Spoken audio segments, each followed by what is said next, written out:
Thanks for watching Instant Reaction. For full episodes of the Cannon Podcast, sign up as a YouTube member on this channel or go to patreon.com/thecannonpod. Welcome back to the Instant Reaction. Arsenal 1, PSV 1. Bhavs, I'm annoyed. That's who? Okay, so I'm still kind of working out my feelings around this, and I think there's a lot of nuance to this. I'm annoyed. That doesn't mean that means I'm totally right. Here's what I think. At some point, okay, headline, I'm annoyed Arteta didn't play the young players, right? I can imagine that there is lots of reasons for that. Okay, you can talk about periodization. You can talk about, well, players need minutes. You can talk about, keeping people fresh and stuff. It's not a simple, I take all the analogies of like, this player, you can't, run a car, stop, start. You need to give it 60 minutes, that sort of thing. I get that 100%. There's probably players in terms of, in their professional careers. Obviously, I wasn't actually asking for anyone to start or anything like that. El Neni needs minutes, Cedric needs 100%. But do we need to see Gabby Jesus? Do we need to see Emil Smith-Rowe, who's just straight come back from injury? Do we need to see Martin Odegaard? I just think you can talk about it tonight and say, well, he shouldn't have played those players tonight, whatever. Or this thing happened, whatever. But at some point, you have to say, when is he going to give them a chance? And it's not just those players. You think about it. If you're a 15-year-old kid at Hale End and you're being told, work harder every single day, there's chances in the first team, what faith does this give you that that's going to happen? And if you're a young player at another club, so you're 14, 15, Arsenal are coming to see you, and they're saying, yeah, we want to get you in. We've got a pathway to the first team, whatever. If you're that young player at, let's say, Man City or Chelsea, whatever, who maybe is about to renew a contract, might sign professional terms here, might not. What faith do you have that even in dead rubber games, Arteta isn't going to play you? You're not going to, even if you are the youngest PL debutant ever. And the problem is we'll come back in. Well, this tonight wasn't right. Tonight wasn't right for this. Tonight may not have been right, but when will it be right? If tonight wasn't right, when will it be right? My response to that is look at their age. So we're not talking about players that are 20, 21, 18. We're talking players that are 17, right? Very, very young. And I feel like what Mikel might want, and this is just my, just a guess at this point, is he might see them in training and they might get bullied. They might do with the Arsenal other players. Don't bring them then. He might see that. And then I think it's more that he wants them to potentially get them used to the environment. Because I feel like the fact that he started Charles Sago Jr. in a game this season, it proves that he can throw a youngster in from the start. Tough away ground, he didn't want to lose any game of football. So he can do that. But I think a lot of it depends on how they train. And my personal suggestion is the fact that the only player we've seen him start this season, a young player out of nowhere, no one expected it, and it was one of the big guns of Mauro Skelly or Wanyeri, is that training is very important. And my guess is, just a guess, don't know, that the youngsters we're talking about here, they're not really shining in training for Mikel to go, okay, I need to play this guy, I need to give him minutes, or ready for the first team, because he realizes that, if you play him today, idea is to eventually have them potentially ready if we need to have them in the Premier League. And maybe Mikel thinks they're not quite there just yet. And to be fair, they are 17. So if they were just a little bit older, I'd be like, okay, no, this is their last chance. Like Charlie Patino, for example. If Charlie Patino comes up to Arsenal and he's not playing, he's got to go. Whereas Wanyeri is still 17, 16. And Waters is 17, 18 max. So maybe he wants them to get used to the first team environment. I'm also frustrated. I'm not going to sit here and go like they don't want to see them play. But it was just, it was a very annoying game state to be in, because you're like, we're not winning, we're not cruising. And I don't think Mikel expected us to go to PSV, who have not lost a single league game all season, and start cruising with the players we were playing. So I just think maybe it's on the training. Yeah, maybe. And I guess neither of us will know that. The one thing I'd say, though, is the Sergio Jr. thing. That was in a competitive game. It's like, that's fantastic. Tonight, we could have lost 5-0 and it wouldn't have mattered. And actually, I think if Mikel had played, so and the thing is, you don't want to go there and get embarrassed. I don't think that's good for anyone, right? But there is a balance. It's not as simple as play all the young, play Cedric El Neni and then the team of Hale Enders. It's not like that. But giving someone 10 minutes, giving someone and also, not only the culture of the club, of the youth team, the culture of the club. Like the chances that we've given youth, the players that have come through our system and academy, we can't know until we see it. And listen again, as I say, maybe it's too young, but Raul Walters has been on the bench in the Premier League 13 times, unused sub this season. So, or maybe feels like at the end of last season. So at what? And I think he's only got 6 months left on his deal. So at what point? And look again, you could go, well, Raul Walters isn't right. It's like, okay, but it's like one of those things where, I don't know, you're approaching a big problem in a company and you're going like, well, the printer isn't working. It's like, well, that's because of the guy's coming next week to fix that. Oh, well, this isn't working. That's not working. Well, that piece of paper, well, that's because of the, and then you take a step back and you go, there's loads of issues here, or there's loads of opportunities. Not many are being taken. There feels like they're a more systemic issue. And I think it's frustrating for me. Do you think it's as simple as Mikel has an agenda against youngsters? I think he hates and he don't want them to play. Yeah. Because for the argument that you might make that, if you're a youngster looking to break into the Arsenal first team and you look at these players and they go, we're not getting our chances, you could also argue Bukayo Saka. You could argue that if you do get a chance, which I reckon they will if they stay, and if you get a chance and you're able to give this guy time to work with you, you can turn him to a superstar like Bukayo Saka. Because that's how I would always argue is you look at the young players that Arsenal have in their first team, players that have come through our academy. Mm-hmm. They're not just like first teamers just to, fill places in. They will get chances and they have the potential to become a superstar. So I get your point of view and I think it makes a lot more sense, but I'm trying to make sense because I'm very confused myself. I'm trying to think of like, there must be a reason. Mikel's not a stupid man. There's always a reason behind something. And I'm trying to think about what would that reason be? There's got to be a reason, and you're absolutely bang on. And I'm not suggesting he will have done this completely irrationally with no thought behind it. My only point is, Mikel has given, I think, 6 players their debut in 4 years. This. So step back and just go. There's clearly either it's a talent problem, which I don't think we're led to believe that it is, or there's another issue. And and I think in a game like that, why bring them? Why, if you don't believe that they have the talent to get on the pitch, they shouldn't be given the experience, because the only way talent develops is by giving it space to develop. This is the thing. It's like, oh well, or we're kind of shaky on whether he might get in the first team or not. We're not quite sure about the talent. Don't bring him. Only bring players who you're sure about the talent. You're waiting for the right opportunity. And if this wasn't the right opportunity, when is it? I'll tell you what this reminds me of. And this is actually a very good comparison to make as well. Remember William Saliba when he came to Arsenal under Arteta? And everyone thought this guy's got to play some games. Like we're talking Carabao Cup. We were Leicester away and he wouldn't get a single minute. Yeah. And we were going, Mikel hates him, surely. But Mikel would always say that I saw this guy in training and I didn't think he was ready. Fine. That's what he'd always say. And even though he went to we went to Marseille and thrived, and you're going, how can a player struggle in training and do that well at Marseille?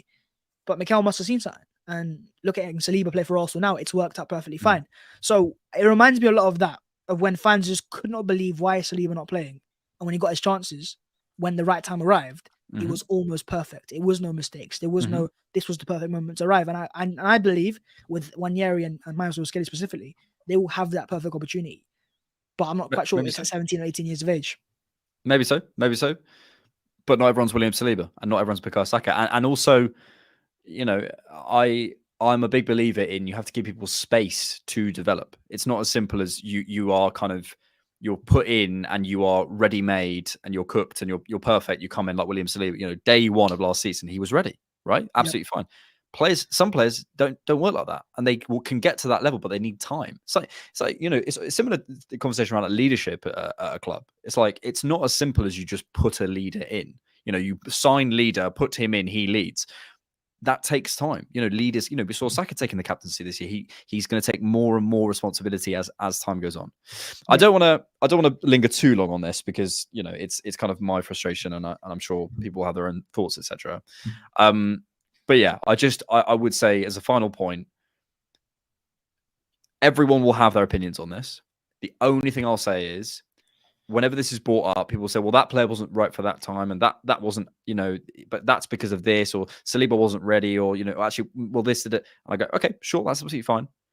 6 debuts in 4 years isn't enough for Arsenal Football Club. It's not. It's not, but I would honestly like to compare it to others because I don't have the stats. I want to see how Klopp does it. How does Pep do it? Because it feels like they give more opportunities, but it feels like they will give opportunities when it's like almost as blatant as it gets, right? I'm talking about where City be 5-0 up in the Champions League. Okay, cool. You can come on but the City lost youngsters as well. Let's not forget that. Look at was it Cole Palmer? So it doesn't depend on a lot of patience. But the player I'm looking at the most, and he's not even at Arsenal right now, that I'm going, okay, now we'll see how Mikel actually treats youngsters. It's Charlie Patino. Because he is now approaching that 20 years of age. And he's had a couple years on loan. He's developed his on-ball ability. How do you treat him next season? Is he a squad player or is he a youngster? Is he a Reece Nelson or is he a player that can be given more first-team opportunities? Yeah, I mean, and that will, again, if Mikel decides he's not good enough for the first team, absolutely fine. 100%. in that case, I'm not in any way suggesting, you have to put players in who aren't ready. In any way, suggesting you should. They're good enough for they have first team quality. You don't throw on Nwaneri at 15 years of age. 15, right? 15 years of age and not think he's got first team quality. Yeah. However, the annoying thing about that was clearly for him to make a point. Not just the Arsenal point, more to go like, sign a contract. Yeah, because you're going to get a chance. Absolutely. But yeah, look, every single case, you can argue the toss either way. All I will say, just to finish this off, just take a step back. 6 debuts in 4 years. Is that good enough for Arsenal Football Club in a youth development side? I don't think it is. And that's it. That's literally it. But if you're talking about youth development, he came in to a 19-year-old Bukayo Saka and developed him from a left who'd already had his debut. No, but I'm talking about development, though. We're talking about development, not the chance to development. You don't just throw youngsters on for the sake of it. You want players that can actually have first-team impact.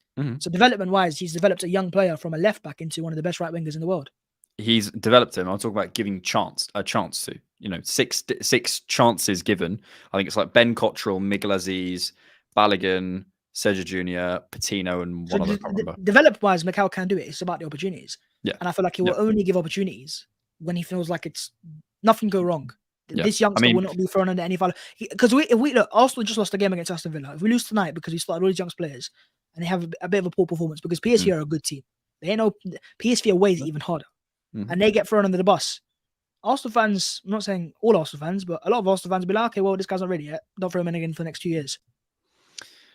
I think I don't want to move on from this because I don't want to talk about it all the time. But I do think if you have one poor 45 minutes and you can't hack that and you can't bounce back from that, I think 100%. That's a concern for me. I would have played him. I'm not saying I wouldn't, but I'm not Mikel Arteta. And also, 2 of the names I mentioned, Miguel Aziz and Ben Cottrell. Where are they? So I don't think it's as simple as it's opportunities and he doesn't give them enough. I think that's almost inarguable. Okay, let's talk about the game.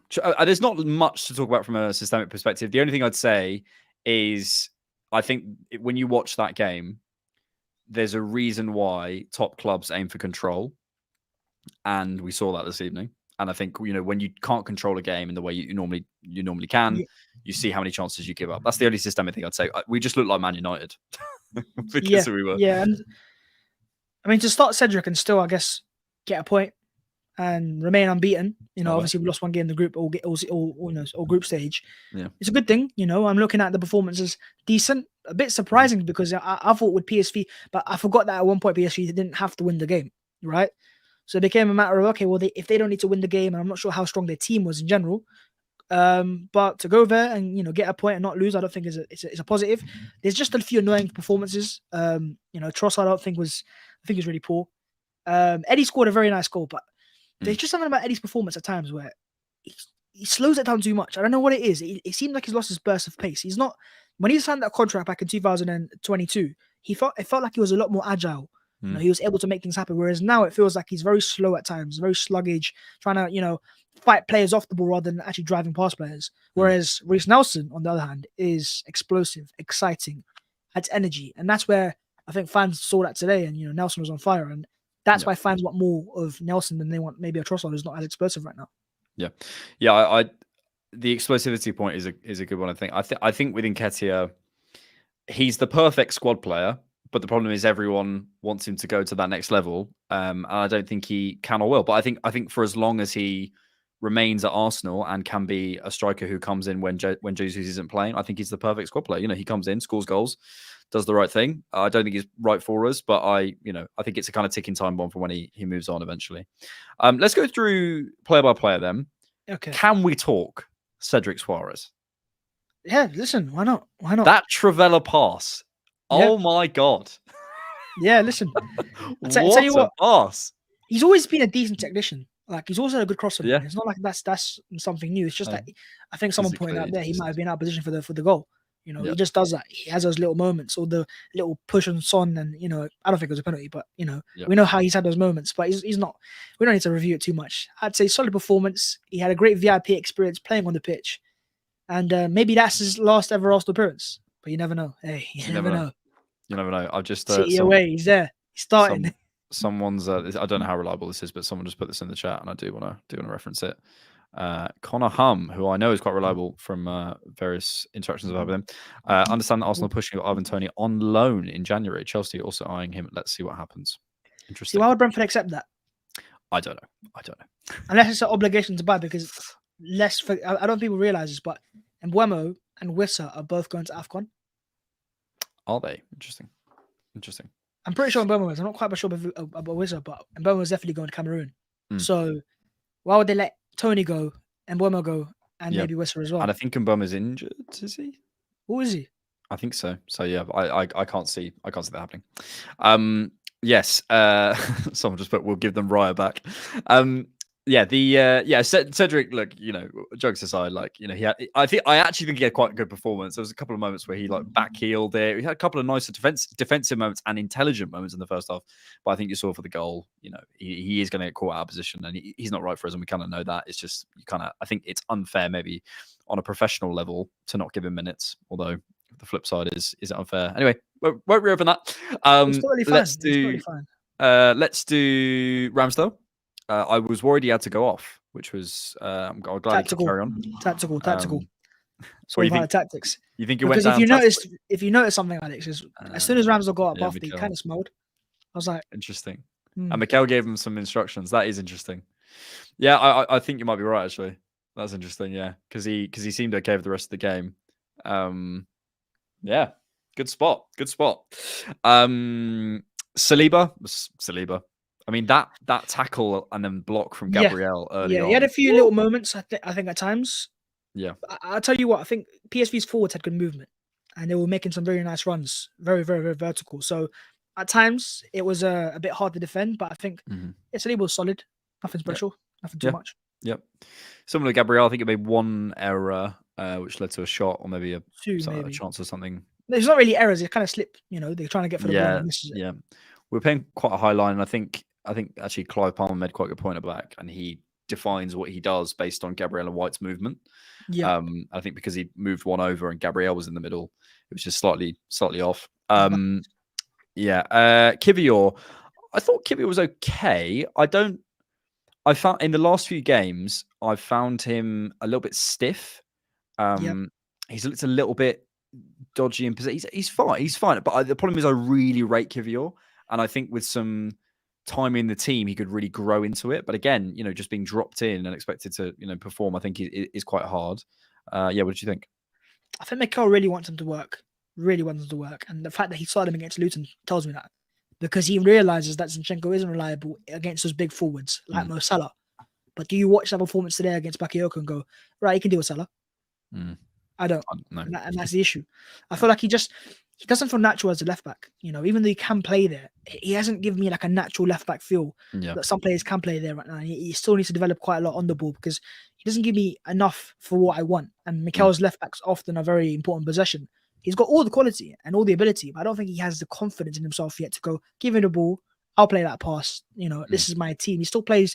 He comes into the team like a bit of an outsider at times. Doesn't feel like he's a part of that squad that's, that can actually make an impact. So I think he was nothing special. I'd say he's a bit of a meh performance. Yeah. I think the outsider description is quite good. Because I look at the profile and I think, physically, big boy, like he can turn, he can move. He's not the quickest, but I think he's pretty smart. But something about his game isn't clicking at the minute. Let's move to midfield. I thought Jorginho had a fantastic game. He's solid as a player. I think the only reason why fans would ever not rate him is because he played for Chelsea. That's literally it. I think if we'd signed him out of the Serie A, love him. But to be fair, and the Arsenal fans chant his name all the time. Solid professional, and I think he's just very smart. Just knows when to cut the ball out, what pass to play. Smart player. Yeah, talking to everyone. I think against. Have you watched his podcast, by the way? I did. It wasn't that interesting. I don't think he revealed much, but I think he's clearly a very, very switched on guy. I think, I think I heard a story about him against Villa. Apparently, he was coaching everyone on the sidelines and doing everything. And I don't think that's always a good thing. I think sometimes people go, "Oh, he was coaching." It's like, well, yeah, but what was he saying? Like, let's calm down. But taking some leadership and taking some responsibility, I think is always good. And in quite a young team. I think at his level of athletic ability, you have to be a very good decision maker. Yeah, and he is. And I think that's what he's able to give it away to other players as well to improve their knowledge. I think you're bang on. El Neni nearly scored his banger. Yeah. Then I was injured again. Won't see him again for like 6 months. Yeah, classic. Ran around a lot, nearly scored a banger, went off injured. Classic El Neni game. Who else do we have? Trossard. Yeah. Awful. Okay. I didn't think he had a good game. But awful strong. I just don't. Whenever I see Trossard play on the left wing, I feel like he doesn't fit in that role. It doesn't suit him at all. It doesn't suit his strengths. And I think when you play centrally, you actually right towards the end, you had that chance, and that comes from playing centrally in those tight little spaces. You can open up a little bit of a yard, but he's not as explosive as a Nelson or a Martinelli out wide, where you've got a bit more space to run into. I just feel like Trossard, I'd say the word is ineffective. Maybe not awful is a bit strong. Ineffective. He's very ineffective out wide. And it's weird because sometimes he comes on out wide and does pretty well, but it depends on the game state. From the start, he has to play more centrally. Maybe off the bench, if the other fullback is really tired, maybe. Yeah, I think actually, ineffective was my word for him at the half time. Maybe, did you steal that off me? That was my word I gave for him for half time. But yeah, I think, I think I agree on the touchline thing.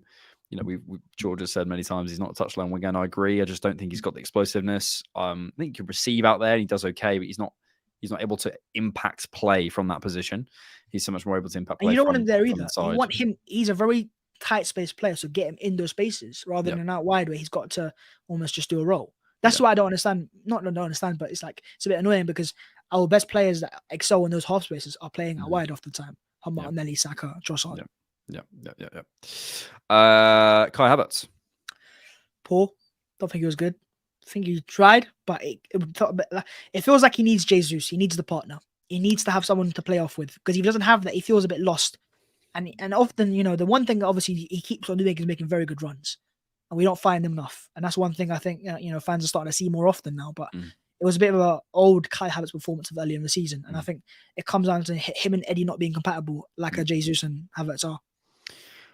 I agree with your reasoning. I don't think Havertz was that bad. I'd give him like a 5 out of 10. I think I would agree with your principle though. When I say poor, it's because I've seen Havertz do so much more recently.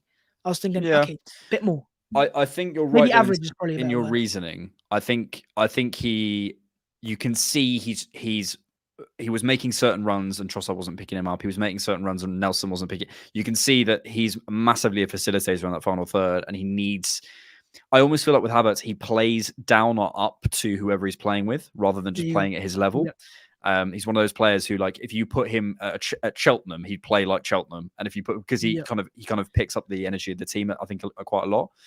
The one thing I don't like about Havertz, and he does this a lot, is when there's space in front of him, he never chooses. It's not you don't always have to, but he never chooses the option to run and go and send the message on the run and go, give me the ball now. He's never been space. That aggressive in possession, even at Leverkusen. His dribble numbers weren't that high. He's never been a very good dribbler, never. And I think he don't try. And he's starting to realize more and more now is that that's not his strength, and he's not going to it. I think when he was a bit younger, he'd try more often because when you're young, you're a bit more fearless. But I think now he realizes, okay, this is where I excel at, and this is where I don't. He's not trying to do it in the other side, and I've kind of noticed that he's not really a dribbling type of player like a Smith Rowe, and I think he needs the players around. He needs runners, and that's what he is, and he needs players to find him. Yes, but it does frustrate me when he kind of doubles back on himself and he's got the grass in front of him and he doesn't step into it. I think, again, he's not aggressive. You're right. It's situational, and I'm not suggesting it needs to do it every time. But ironically, against PSV at home as well, there was that moment where he was literally clean through on goal and he just cuts back, and it's like, it's just there's not enough conviction, and I feel what it is with Havertz, and this is where fans get really annoyed at, is that he might not be like that as a player, but you're 6'4" and you're really fast, and you're really strong as well, and you can hold players off. So what's stopping you? Yeah, no, 100%. Let's do some questions.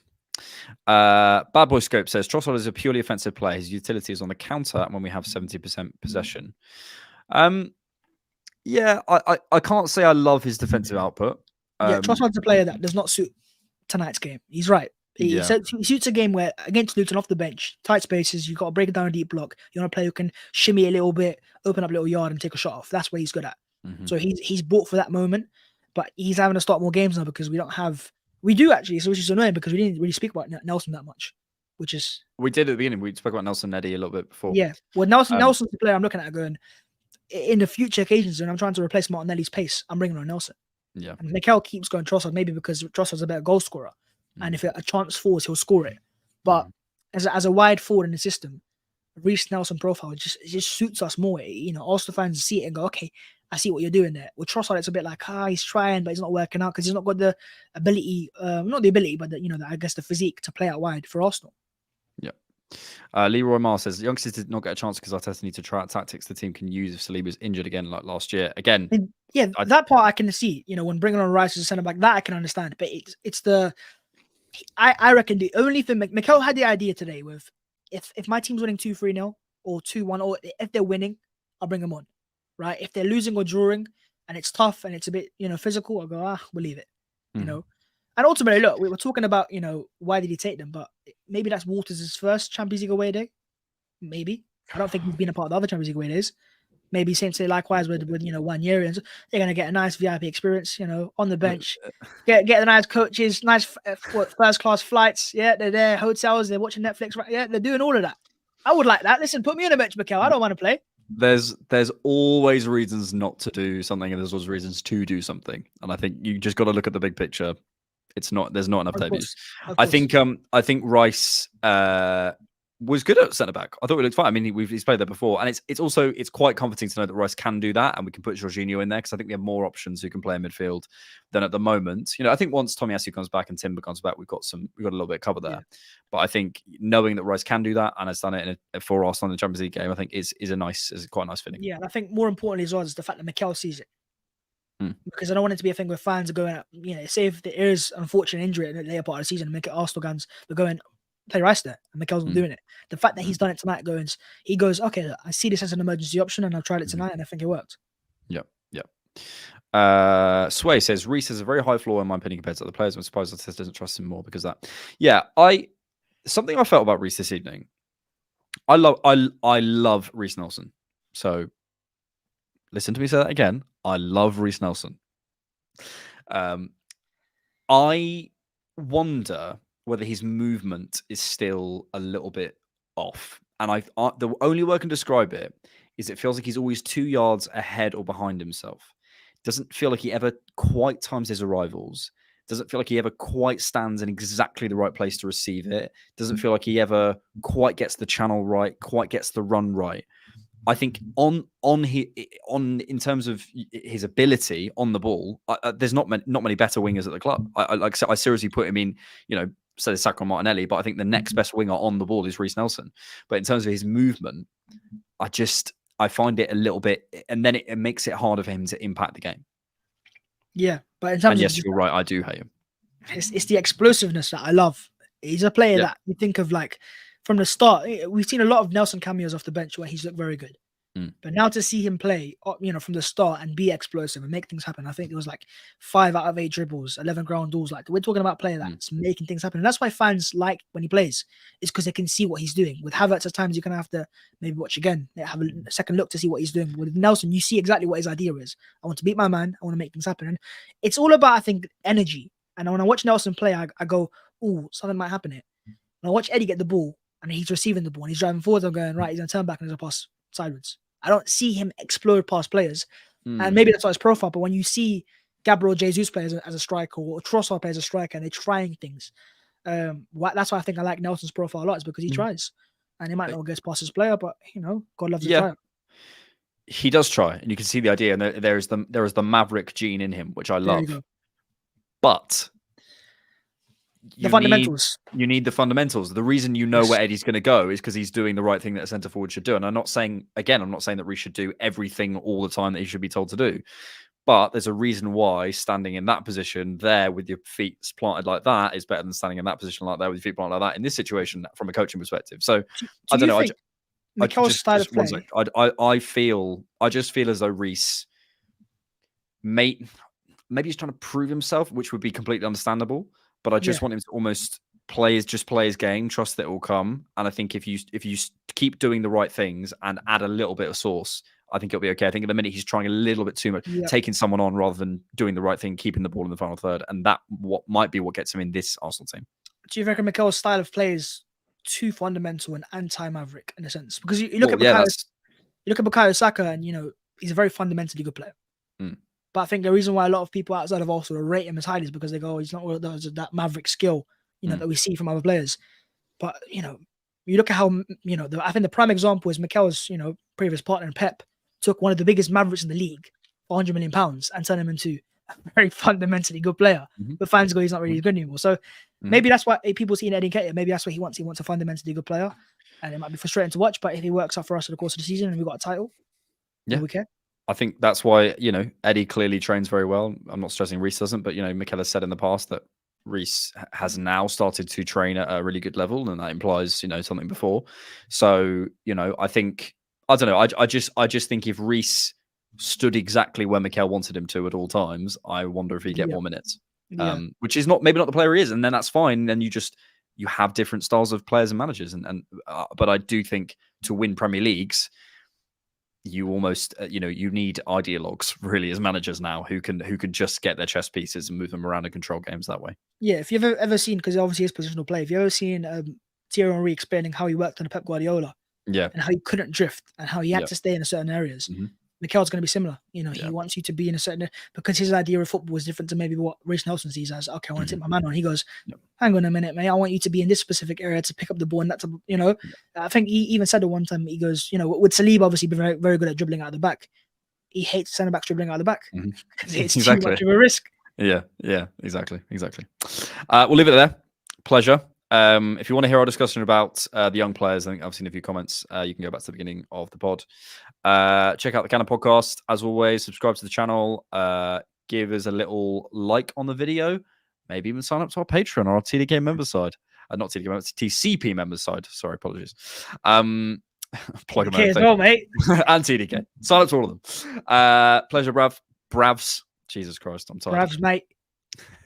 We need that's the podcast there and there, surely. That is a podcast. That is a live stream there and there. The instant reaction there and there. We'll see you later. Peace.